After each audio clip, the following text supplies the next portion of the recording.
নমস্কার বন্ধুরা, বং simple recipes চ্যানেলটির আরেকটি নতুন পর্বে আপনাদের সবাইকে স্বাগত জানাচ্ছি।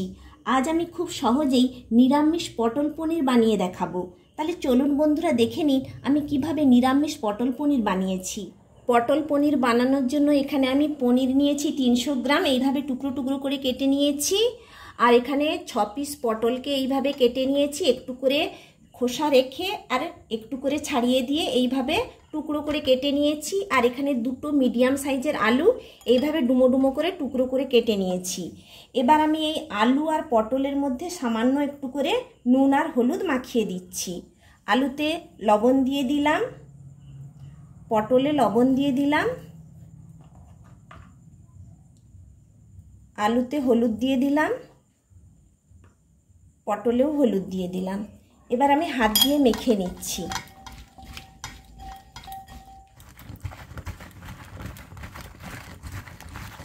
পটল আলু আমি নুন হলুদ মাখিয়ে নিয়েছি।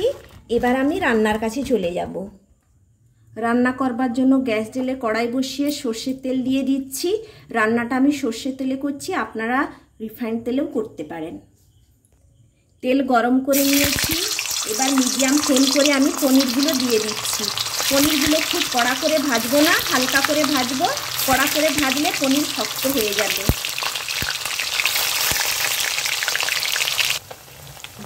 হালকা করে পনিরগুলো আমি ভেজে নিয়েছি, তুলে নিচ্ছি।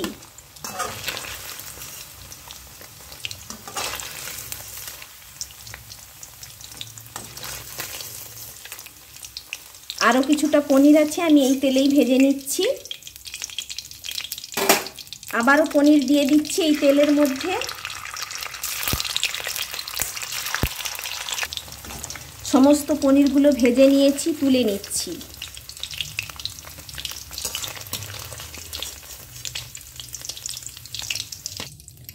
এই তেলের মধ্যে আমি আলুগুলো একটু ভেজে নিচ্ছি। আলুগুলো আগে থেকেই নুন হলুদ মাখানো, তাই আর নুন হলুদ দিলাম না, একটু ভাজা ভাজা করে নিচ্ছি। আলুগুলো একটু ভাজা ভাজা করে নিয়েছি। এই পনিরের পাশে আমি আলুগুলো তুলে নিচ্ছি।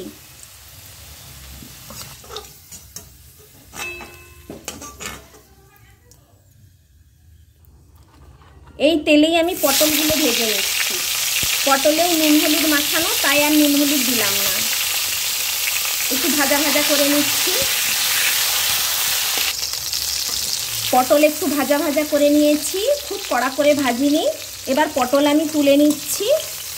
এই পনির আর আলুর সঙ্গেই পটল এক সাইডে নিয়ে নিচ্ছি।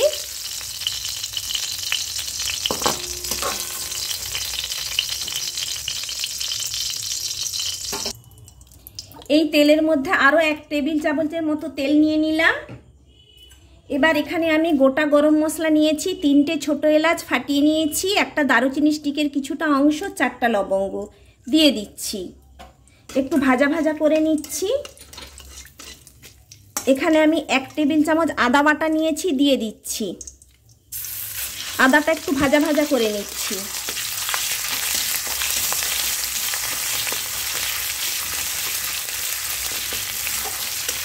আদা একটু ভাজা ভাজা করে নিয়েছি। এখানে আমি গুঁড়ো মশলা কিছু নিয়েছি। এখানে হাফ টিস্পুন লাল লঙ্কার গুঁড়ো নিয়েছি, 1 টিস্পুন জিরের গুঁড়ো, 1 টিস্পুন ধনিয়া গুঁড়ো আর 1 টিস্পুন হলুদ গুঁড়ো, সব কিছু দিয়ে দিচ্ছি এই কড়াইয়ের মধ্যে। নেড়ে নিচ্ছি। সামান্য একটু জল দিয়ে আমি মশলাটা কষিয়ে নিচ্ছি। অল্প একটু জল দিয়ে দিলাম, মিডিয়াম ফ্লেমে মশলাটা কষিয়ে নিচ্ছি। স্বাদ অনুযায়ী লবণ দিয়ে দিচ্ছি আর অল্প একটু চিনি দিচ্ছি, হাফ টিস্পুনের মতো। পনিরে একটু চিনি দিলে খেতে ভালো লাগে, স্বাদের ব্যালেন্সটা আসে। আবারও নেড়ে নিচ্ছি। এখানে আমি 3টে কাঁচা লঙ্কা চিড়ে রেখেছি, দিয়ে দিচ্ছি। আপনারা কাঁচা লঙ্কা বাটাও দিতে পারেন, তাতে করেও ভালো লাগবে রান্নাটা। নেড়ে নিচ্ছি। মশলাটা একটু কষিয়ে নিচ্ছি। মশলাটা প্রায় কষা কষা হয়ে এসেছে। এই পর্যায়ে আমি ভেজে রাখা পটল আর আলু দিয়ে দিচ্ছি। পনিরটা আমি এখন দেব না, পরে দেব। এবার মশলার সঙ্গে পটল আর আলুটা ভালো করে কষিয়ে নিচ্ছি।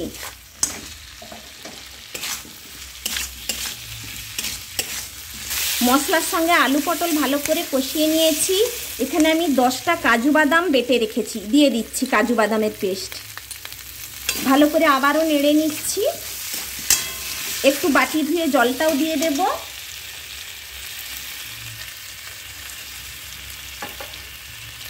বাটি ধুয়ে জলটা দিয়ে দিচ্ছি। নেড়ে নিচ্ছি। ভালো করে সমস্ত কিছু আমি নেড়ে নিয়েছি। এবার আমি জল দেব। গ্রেভিটা যেমন আপনারা পছন্দ করবেন সেইভাবে জল দেবেন। আমি খুব বেশি গ্রেভি রাখবো না, আবার খুব কমও রাখবো না, মিডিয়াম গ্রেভি রাখবো, সেইভাবেই জলটা দিয়েছি। আমি 5 মিনিট মিডিয়াম ফ্লেমে রান্নাটা করে নিচ্ছি, তারপরে পনির দেব। ঢাকনা দিয়ে দিলাম। 5 মিনিট ধরে রান্নাটা করে নিয়েছি। মাঝে ঢাকনা খুলে একবার নেড়ে দিয়েছি। এইবার আমি পনির দিয়ে দেব। আলু প্রায় সেদ্ধ হয়ে এসেছে, পটলও প্রায় সেদ্ধ হয়ে এসেছে। পনির দিয়ে দিচ্ছি। বন্ধুরা, আপনারা যদি আমাকে হেল্প এবং সাপোর্ট করতে চান, আমি রিকোয়েস্ট করছি আমার চ্যানেলটিকে সাবস্ক্রাইব করুন, আর পাশে থাকা বেল আইকনটি অবশ্যই প্রেস করবেন। তাতে করে আমার দেওয়া নতুন রেসিপির নোটিফিকেশন সবার আগে আপনার কাছেই পৌঁছে যাবে। আবারও ঢাকনা দিয়ে আমি মিডিয়াম টু লো ফ্লেমে 5 মিনিট রান্নাটা করে নিচ্ছি। ঢাকনা দিয়ে দিলাম। আবারও 5 মিনিট ধরে আমি মিডিয়াম ফ্লেমে রান্না করে নিয়েছি। রান্নাটা হয়ে গিয়েছে। এইবার আমি 1/2 টিস্পুন গাওয়া ঘি দিয়ে দিচ্ছি। আবারও নেড়ে নিচ্ছি। এবার গ্যাসটা আমি বন্ধ করে দিয়ে ঢাকনা দিয়ে 5 মিনিট স্ট্যান্ডিং টাইমে রেখে দিচ্ছি। তারপরে গরম গরম পরিবেশন করব। দেখুন বন্ধুরা, আমার নিরামিষ পটল পনির রান্না হয়ে গিয়েছে। একটি সার্ভিং বলে আমি এটা ঢেলে নিয়েছি গরম গরম পরিবেশন করবার জন্য। ভাত, রুটি, পোলাও, ফ্রাইড রাইস, পরোটা, লুচি সব কিছু দিয়েই রান্নাটা খেতে খুব ভালো লাগবে। আপনারা এইভাবেই বাড়িতে বানিয়ে খাবেন, আর কেমন হয়েছে আমাকে কমেন্টস করে জানাবেন। আমার এই রেসিপিটা যদি আপনাদের ভালো লেগে থাকে তাহলে লাইক, শেয়ার, কমেন্টস করতে ভুলবেন না। আর আপনাদের কাছে আমার চ্যানেলটিকে সাবস্ক্রাইব করার জন্য অনুরোধ রইল। আমি আবার কোনো নতুন রেসিপি নিয়ে আপনাদের কাছে হাজির হব। সুস্থ থাকবেন, ভালো থাকবেন। ধন্যবাদ।